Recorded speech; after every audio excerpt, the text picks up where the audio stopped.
Assalamualaikum warahmatullahi wabarakatuh. Innal hamdalillah nahmaduhu wa nasta'inuhu wa nastaghfiruh wa na'udzu billahi min shururi anfusina wa min sayyiati a'malina may yahdihillahu fala mudhillalah wa may yudlil fala hadiyalah. Asyhadu an la ilaha illallah wahdahu la syarikalah wa asyhadu anna Muhammadan abduhu wa rasuluh, amma ba'du. Alhamdulillah, marilah kita bersyukur kepada Allah karena pada malam hari ini Allah berkenan memberikan kita nikmat yang tiada tara, yaitu nikmat iman dan Islam, sehingga pada malam hari ini kita dapat menghadiri acara kajian keislaman yang insyaallah dalam pengajian pada malam hari ini akan diisi oleh Ustadz Aziz Ashari MHI. Beliau adalah Ketua Pimpinan Daerah Muhammadiyah Kabupaten Pamekasan. Salawat dan salam semoga tetap tercurahkan kepada junjungan kita Nabi Muhammad Shallallahu Alaihi Wasallam beserta para pengikutnya hingga akhir zaman. Marilah kita buka pengajian pada malam hari ini dengan pembacaan basmalah. Bismillahirrahmanirrahim. Selanjutnya langsung kepada acara inti, yaitu kajian keislaman yang akan disampaikan oleh Ustadz Aziz Ashari MHI. Beliau adalah Ketua Pimpinan Daerah Muhammadiyah Kabupaten Pamekasan. Kepada beliau dipersilakan.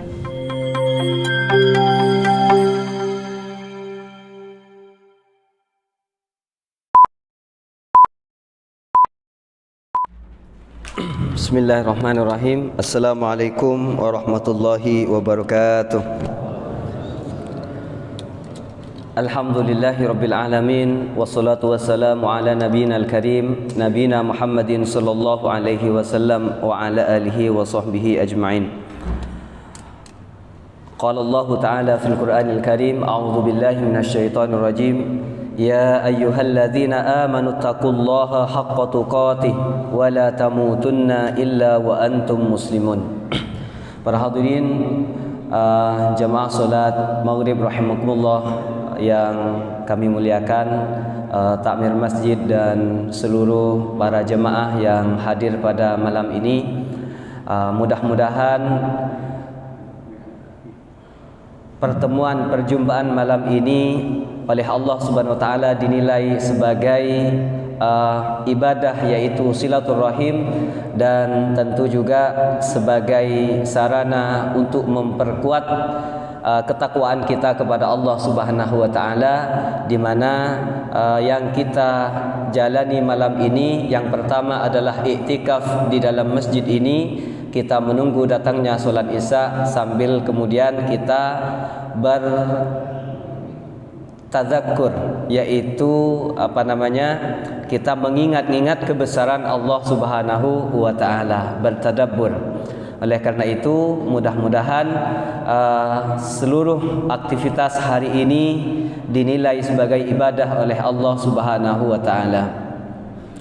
Para hadirin jamaah salat maghrib rahimakumullah, bahwa di antara yang akan dialami manusia, yaitu ada orang yang menjalani kehidupan ini dengan sangat baik, dengan sempurna dan sesuai dengan petunjuk dari Allah Subhanahu wa taala. Ada pula orang yang di dalam menjalani kehidupan ini dalam keadaan lalai, dalam keadaan menyia-nyiakan kehidupannya. Nah, dan tentu ini semuanya tergantung kepada bagaimana cara memandang hidup ini. Para hadirin, bahwa kita hidup di dunia ini yaitu harus proporsional di dalam menjalani kehidupan. Dalam hal apa saja harus proporsional? Yang pertama, di dalam memanajemen waktu, mengatur waktu harus proporsional. Yang kedua adalah kita harus proporsional di dalam beribadah. Ibadah juga harus proporsional, karena ada orang yang beribadah tidak proporsional. Dan yang ketiga yang harus proporsional adalah memanajemen harta. Tentu ketika kita tidak memanage waktu, kemudian ibadah dan harta, maka bisa jadi apa yang kita kerjakan hanyalah kesia-siaan. Bisa jadi yang kita kerjakan hanya mempersulit diri sendiri. Nah, Allah Subhanahu wa taala yang pertama adalah bagaimana kita proporsional di dalam menggunakan waktu. Allah Subhanahu wa taala menjelaskan, ini adalah ayat yang umum dibaca, wal asri innal insana lafi khusrin, demi masa sesungguhnya manusia senantiasa berada di dalam kerugian, illal ladzina amanu wa amilus solihat, kecuali orang yang beriman dan beramal soleh. Yang pertama yang tidak akan rugi itu adalah orang yang beriman. Yang kedua wa amilus solihat, yaitu amal soleh. Amilus solihat itu menunjukkan amal-amal soleh apa saja. Artinya amal-amal yang sifatnya produktif, baik produktif dalam keduniaan maupun dalam produktif di dalam akhiratnya.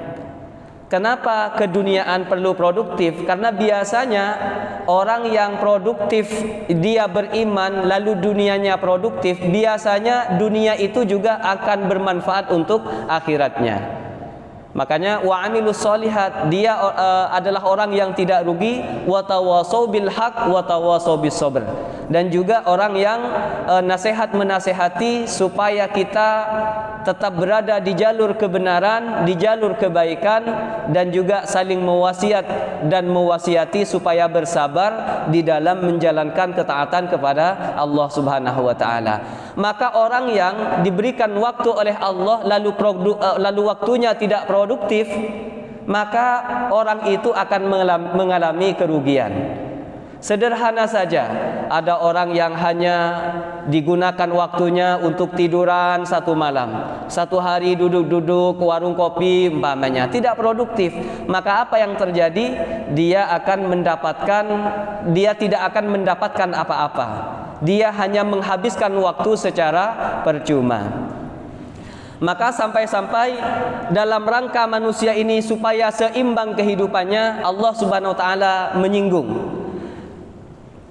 Disebutkan dalam Al-Quran, wabtaghi fima ataakallah wad-darul akhirata wa la tansa nasibaka minad dunya.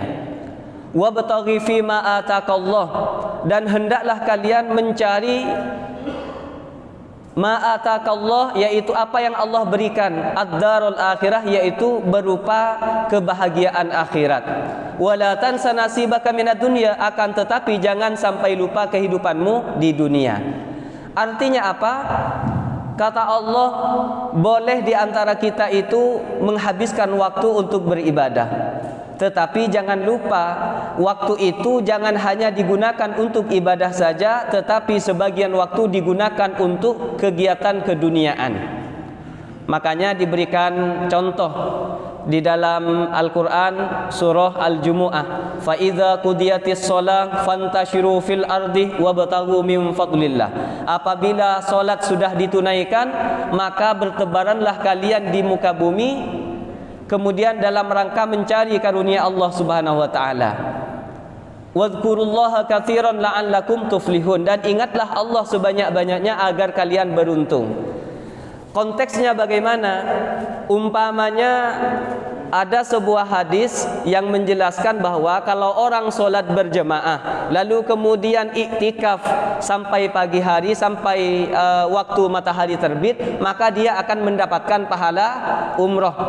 Itu betul, tetapi pertama itu bagi orang yang sepuh, yang kedua tidak memiliki tanggungan di belakang, tidak punya keluarga. Tetapi bagi orang yang punya anak 3, ada yang masih sekolah, ada yang masih kecil, sementara dia tidak punya pembantu, maka tidak boleh berlama-lama di masjid. Dia harus terjun beribadah yang lain, yaitu membantu keluarganya. Kenapa begitu? Iya, dia nyaman berzikir kepada Allah, enak, tetapi dia lalai di dalam tanggung jawab keluarga. Maka ketika kita punya anak sekolah, anak kecil, maka jangan berlama-lama di masjid. Kalau sudah sholat, kalau sudah zikir, doa, lalu kemudian pulang dalam rangka membantu rumah tangga. Mengapa?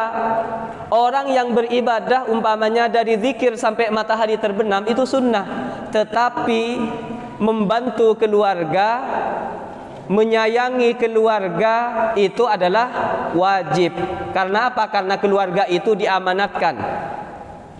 Mengurus anak itu adalah wajib. Maka jangan sampai lalai karena alasan umpamanya ibadah lalu meninggalkan kewajibannya sebagai kepala keluarga. Nah, itulah yang dimaksud bahwa termasuk di dalam perkara ibadah kita juga harus proporsional. Nah, di dalam memanajemen waktu ini betapa banyak orang yang dia umpamanya seorang kepala keluarga, kumpul-kumpul setiap malam bersama teman-temannya, acara setiap malam, lalu kemudian keesokan harinya bertengkar bersama keluarganya. Gara-gara apa? Karena biasanya orang yang tidak menghabiskan sesuatu termasuk waktu sesuai dengan perintah Allah pasti memiliki efek negatif. Contoh, orang yang sering bergadang malam, maka akan mudah terkena paru-paru.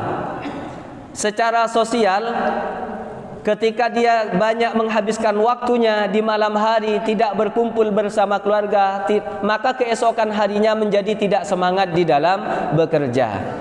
Kita contoh saja, ada mungkin anak-anak kita yang senang main game, senang main HP, lalu main HP-nya sampai jam 2 malam.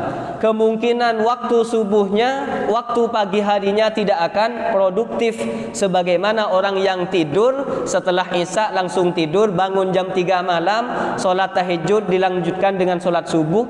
Maka orang yang seperti ini di waktu pagi harinya seperti orang yang tidak punya hutang, tidak punya beban. Kenapa? Karena dia sesuai dengan janji Allah melalui lisan Nabi.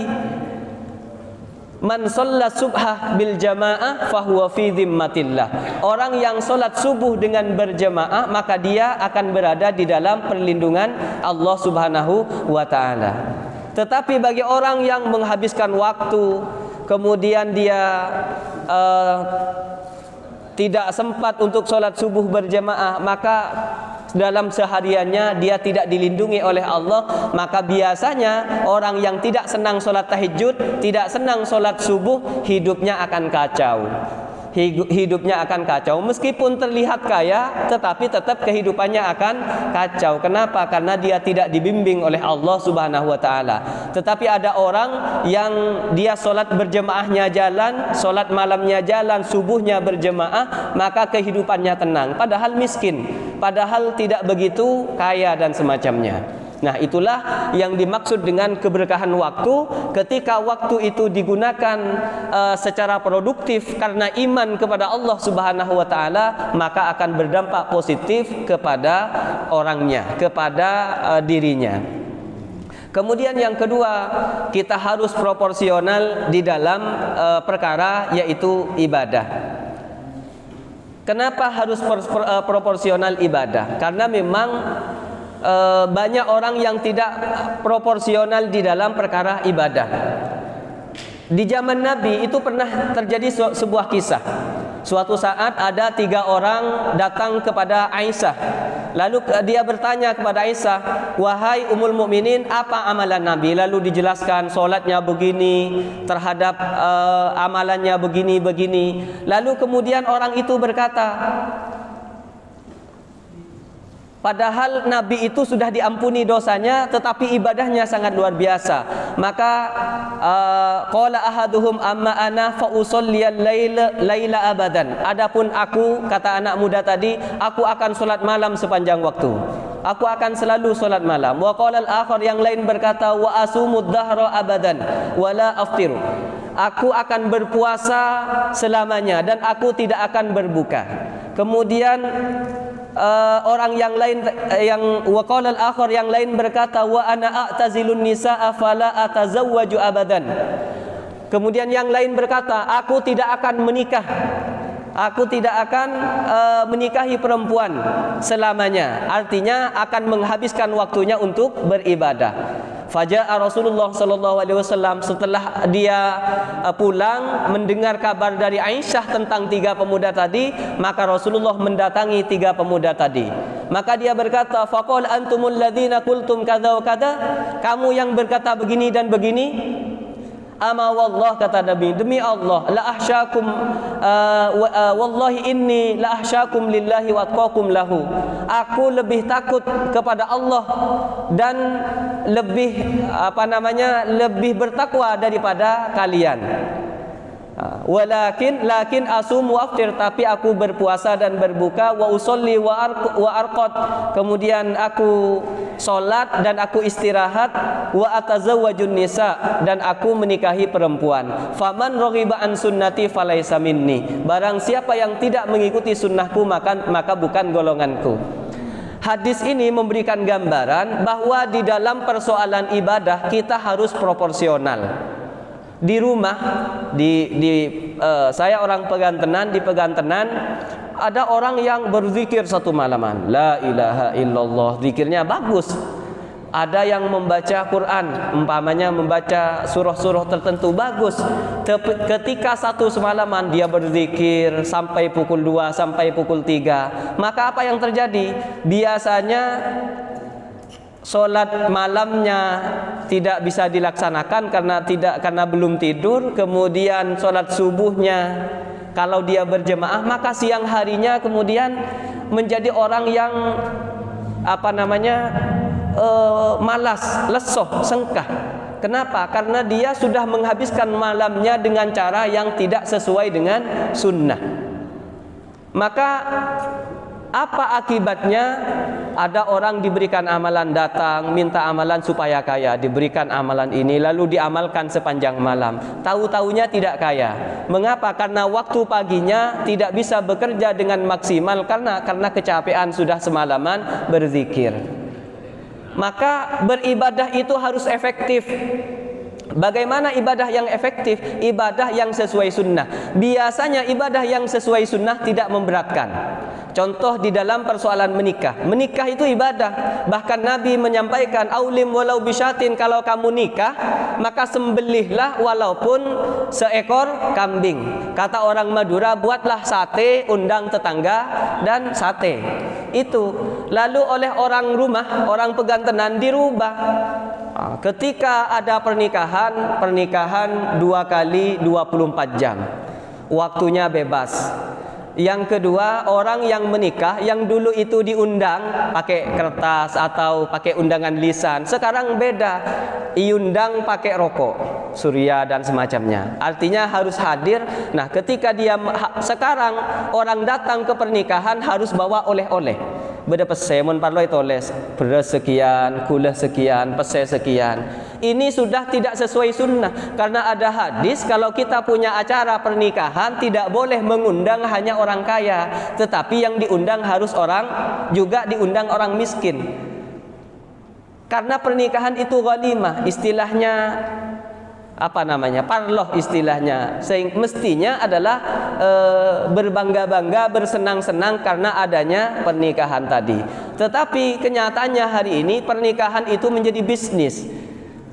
Nah, maka di rumah ada senang. Contoh di rumah ini bunga. Orang mun mantana oleh 200 juta. Oleh 200 juta bunga, polan oleh 200 juta.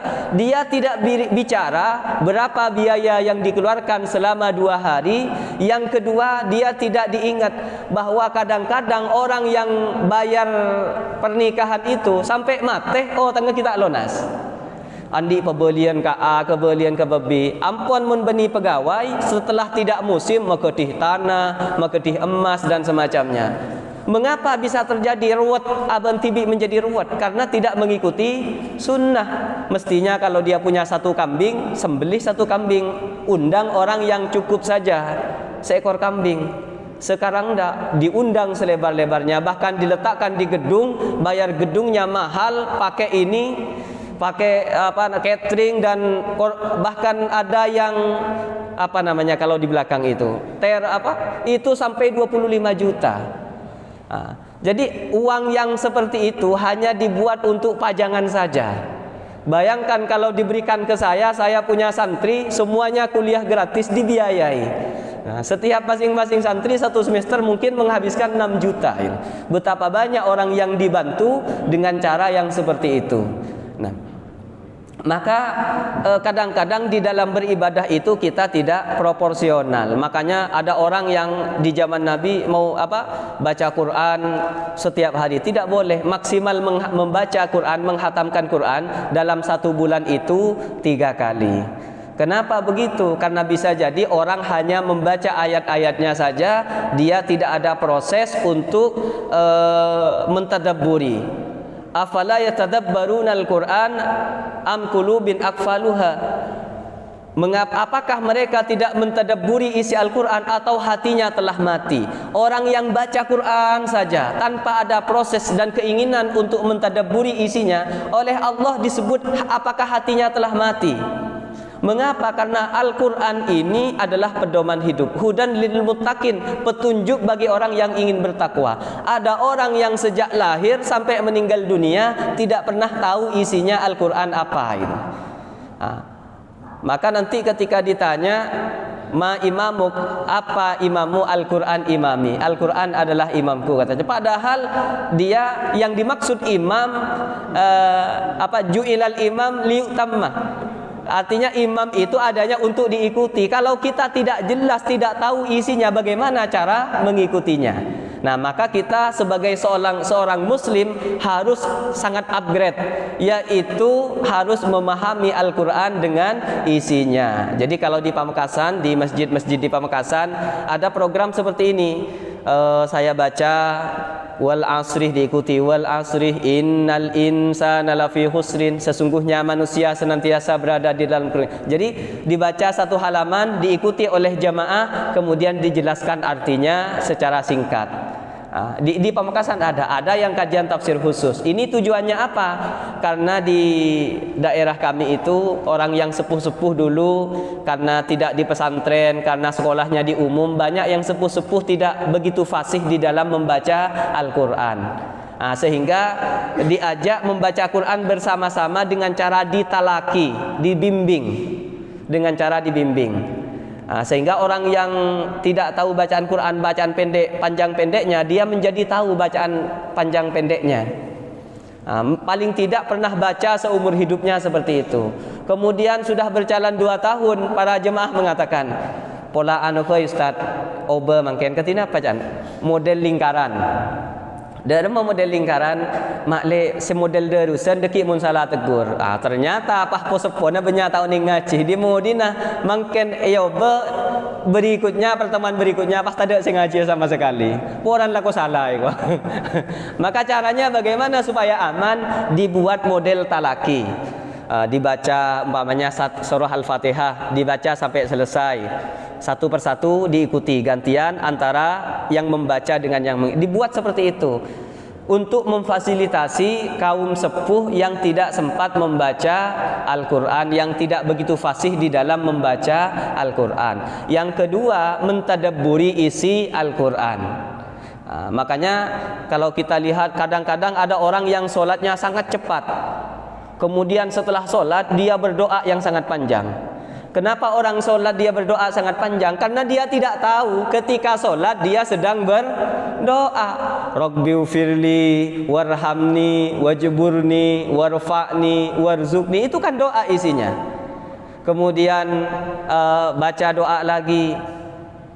Jadi solat itu adalah akar katanya, artinya solat doa. Maka mengapa di zaman Nabi tidak ada riwayat bahwa Nabi setelah solat melaksanakan doa? Karena solatnya Nabi itu adalah doa. Bahkan ketika tahiyat akhir, Nabi itu sampai mengancam orang-orang yang membunuh penghafal Quran. Celaka kaum celaka orang-orang munafik, celaka. Begitu Nabi ketika di dalam solat. Cuman oleh kita yang diajarkan itu di madrasah-madrasah hanya doa penangkal siksa kubur saja. Nah, dia itu apa? Yang biasa dibaca Allahumma inni, yang hanya itu yang diajarkan. Padahal Nabi itu ketika tahiyat itu lama sekali. Isinya adalah berdoa. Maka kita berdoa di dalam solat itu biasanya akan secara lebih khusyuk, lebih nyaman. Itu kapan? Saat kita memahami kalau ketika solat kita sedang melaksanakan doa. Jadi solat itu kenapa disebut ibadah terbaik? Karena di dalam solat itu ada rukunnya, ada bacaan Qur'annya, ada zikirnya, ada juga doanya. Makanya ketika ada orang baca Qur'an lalu ada orang sholat, orang yang baca Qur'an merendahkan suaranya untuk tidak mengganggu orang yang mengerjakan sholat. Nah, itulah bahwa beribadah itu harus proporsional. Kalau tidak proporsional itu akan menyakiti diri sendiri. Dan biasanya orang yang beribadahnya mengikuti sunnah, hidupnya akan berjalan dengan teratur dan nyaman, tidak dibebani. Tetapi kalau hidupnya tak sesuai dengan sunnah, ya biasanya raja utang.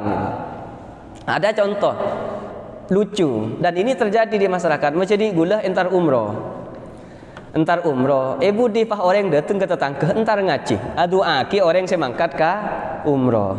Tak terpelik. Nabi bersabda, salah satu dakwatin mustajab, bahwa ada 3 doa yang mustajab. Yang pertama doanya musafir. Orang yang musafir doanya tidak tertolak. Orang yang berangkat umroh mulai dari niat berangkat sampai ke sana itu doanya mustajab. Sampai di Mekah dan Madinah ketika dia berzikir, baca Quran, berdoa dilipat gandakan menjadi 1000 kali lipatnya. Tahu-tahu bireng compok wah ngaji aki. Maklih selamat orang sebere. Padahal kasak lebih semak ke Allah. Tempeng orang sebere compok. Semestinya bagaimana? Orang sebeda compok minta doa ke orang seentar ke Mekah. Pas lik terpelik. Mengapa lik terpelik? Rekan tu tak faham ibadah prioritas. Mana yang sesuai dengan. Telah ibadah seperti itu lau usaha angkain. Telah datang muntik beri leo bah ngampul. Pas tak ngerti sekali bah ego. Jadi memang Ya, Pak. Sekarang itu umroh. Dulu umroh itu ya biasa. Sekarang itu menjadi mahal. Kenapa? Karena orang umroh makin pah kotu leo bedole kodung oleh canteng oleh napa dan nikah. Lambat pun tasbih makin nikah naik. Dan itu tentu menjadi harta yang kurang bermanfaat. Beda orang pah beri canteng padahal mana di Tupperware segendengan boleh. Terutama orang yang lebih berpunya. Kan tak perlu ka cangkir dan semacamnya itu. Maka orang umroh kan beda ngibaki kodung dan semacamnya tak oleh. Sehingga orang umroh pas kotu berdek makin. Yang kedua, sebagian harta yang semestinya digunakan secara sosial pas tidak digunakan secara sosial, artinya pemanfaatannya kurang maksimal. Namun ki beda harta kadina umroh pas taraki kapanti beki beasiswa kena JTM ni beki kena kuliah. Nah, itu akan lebih bermanfaat. Nah, itu bagi orang yang berpunya. Kalau tak berpunya atau sautang, makin banyak orang umroh nikah autang enggak ada. Jadi ibadah umroh itu bagi orang yang astati mampu. Tapi kadang di travel embian rogi muntantar ke Mekah, nikah tikel majarmu dia nikah autang tar ke umroh. Padahal umroh itu sunnah. Tidak perlu kalau masih tak perlu mangkat.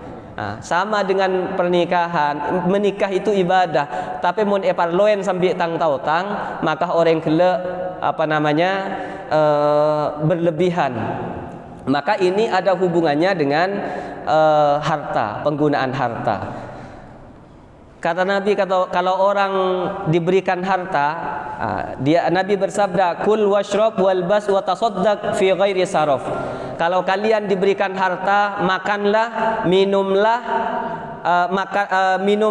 makanlah dan minumlah, kemudian walbas dan belilah pakaian dan berpakaianlah, wa tasaddaq fi ghairi saraf dan bersedekahlah tanpa berlebihan, wala mahilatin, dan juga tidak sombong. Artinya kalau kalian diberikan harta, silahkan digunakan, dimanfaatkan untuk yang pertama makan minum.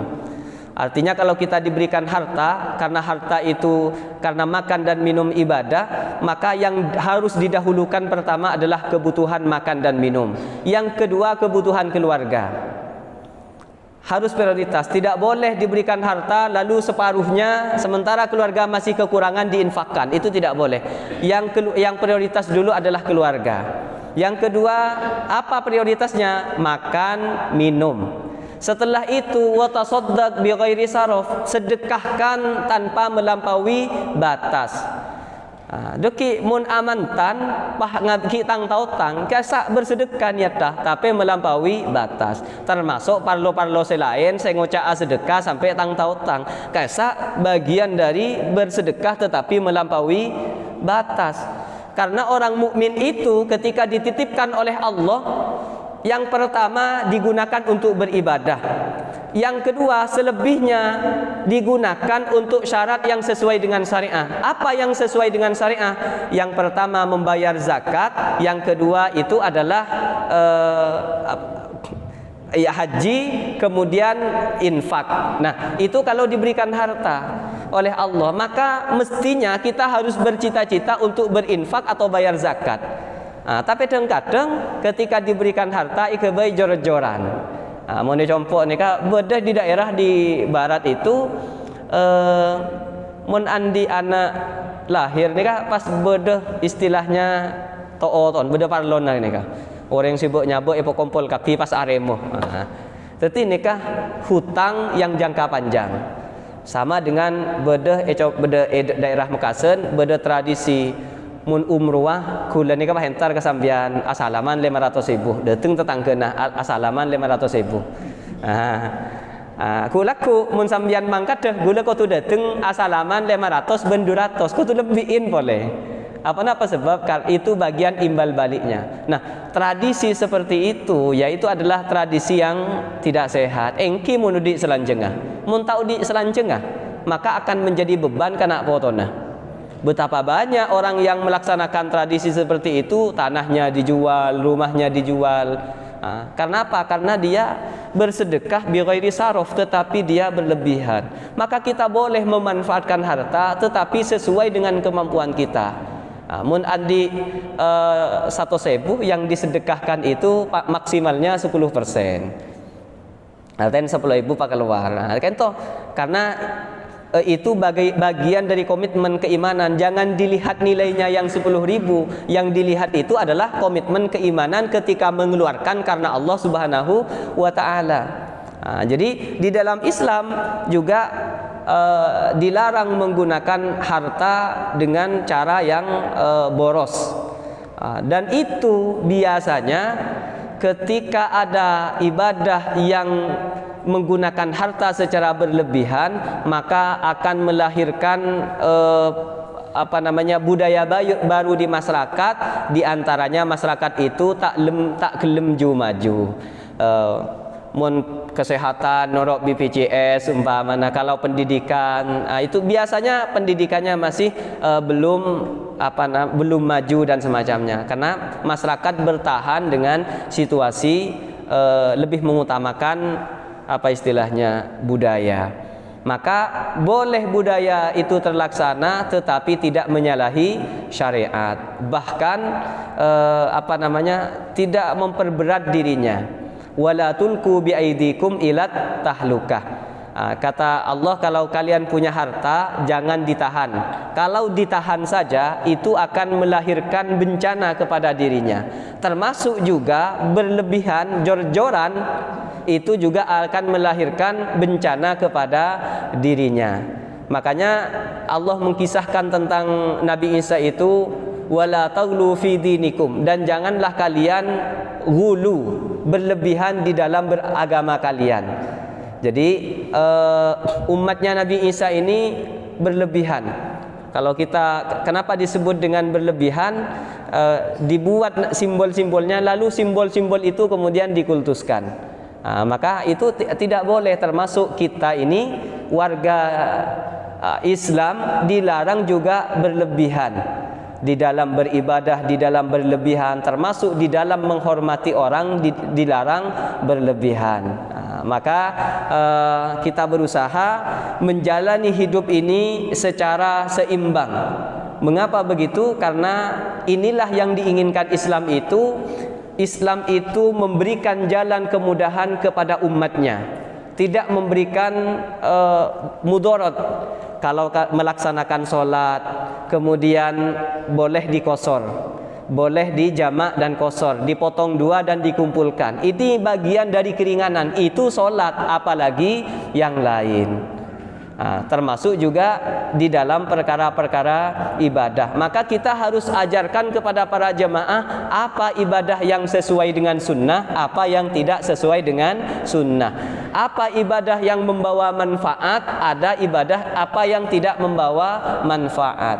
Maka kita harus ajarkan. Makanya persyarikatan menjadikan jamaah itu sebagai jamaah yang berkemajuan. Kenapa? Karena yang Islam bawa itu bukan nasabiyah, tetapi kasabiyah. Apa yang disebut nasabiyah? Kita ini beragama bukan karena nasab. Masuk surga menjadi orang baik bukan karena nasab, tetapi kasab, karena kasab, karena usaha. Oleh karena itu, karena usaha, maka harus dibangun berdasarkan iman. Yang kedua, harus dibangun berdasarkan ilmu. Iman tanpa ilmu maka akan pincang, sembarangan orang beribadah. Begitu juga ilmu tanpa iman akan kering, tidak ada nilainya, tidak akan ada amalnya. Maka ketika bersanding antara iman dan ilmu akan melahirkan amal yang disebut dengan amal soleh. Yang disebut dengan amal soleh. Nah, oleh karena itu kita berusaha mendalami, memberikan pemahaman, bersama-sama belajar apa saja sunnah-sunnah yang harus kita kerjakan, yang dapat mendekatkan diri kita kepada Allah Subhanahu wa taala, apa saja yang harus ditinggalkan. Karena biasanya kalau kita mengerjakan sunnah akan diikuti dengan kebaikan, tetapi ketika kita meninggalkan sunnah akan diikuti dengan keburukan, akan diikuti dengan kelalaian. Maka kita harus tahu apa saja yang sunnah dan apa yang bukan. Nah, sehingga ketika kita beramal, meskipun amal kelihatannya sedikit, tetapi nilainya sangat luar biasa. Mudah-mudahan itu mudah-mudahan bermanfaat, dan tentu ini menjadi renungan kita bersama, sehingga kita menjadi ibadur rahman, hamba Allah Subhanahu wa taala yang maha pengasih. Maksudnya adalah hamba yang terpilih, yang dicita-citakan oleh Allah Subhanahu wa taala, yaitu menjadi hamba-hambanya yang soleh, menjadi calon penghuni surga. Demikian, assalamualaikum warahmatullahi wabarakatuh.